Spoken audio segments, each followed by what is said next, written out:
John Wick, also known as Baba Yaga, the man you send to kill the boogeyman, a ghost wrapped in vengeance. On the surface, he's just a man. But I've learned something about men like John. They don't stop, they don't hesitate, and they don't miss. So I did what I always do when I encounter something unpredictable. I planned. Wick isn't a villain. He doesn't kill for sport. He kills because the world made him that way. Strip away the legend, and you'll find a broken man. But broken doesn't mean weak. It means dangerous. To take down Wick, I don't go through his trigger finger. I go through his heart. That means his past, his wife, his dog, the high table. Every file I could access, legally or not, I analyzed it.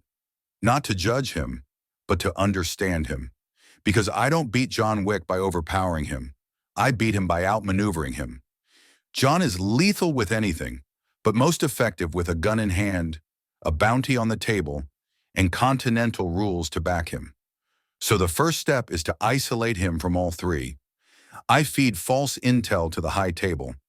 Intel suggesting Wick has turned state's evidence in Gotham. They send their worst. I intercept them, quietly. Then I seize the Continental's local power grid, scrambling their communications and locking them out of their own sanctuary. When John enters Gotham, he finds no safe zones, no weapons caches, no friendly faces, just darkness and silence. Wick's greatest weakness isn't physical, it's tactical. He's a straight-line killer, efficient, elegant, but predictable.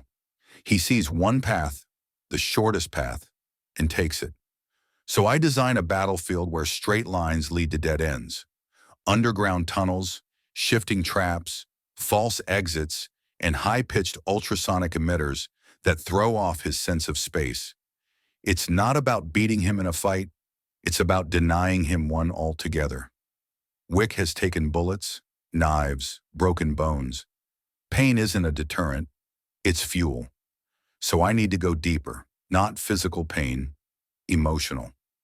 I leak a file, a forged one, a carefully crafted lie that suggests Helen, his wife, was killed not by illness, but by a contract, a hit.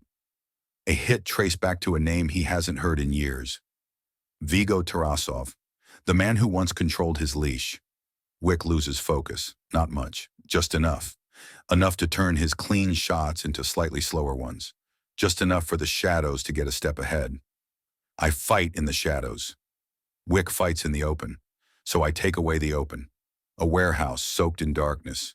Narrow corridors, shifting walls, blind corners. Every surface soundproofed. Every entrance rigged with pressure-sensitive floors. I don't go to him.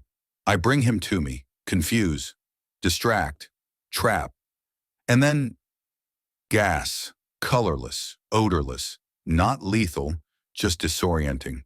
Designed by Lucius Fox for non-lethal crowd control, enough to slow his reflexes by half a second, and half a second is an eternity when you're fighting me.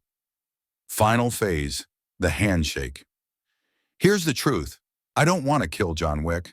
I don't even want to fight him, because under different circumstances, he's not my enemy. He's a man who lost everything and kept going.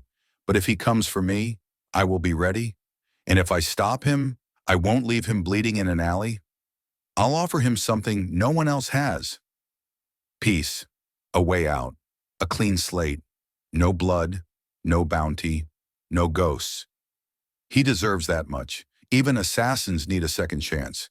If you're watching this, it means Wick came to Gotham, and it means I survived. Barely, because some monsters hide in the dark, and some wear a tailored suit and carry death in their hands.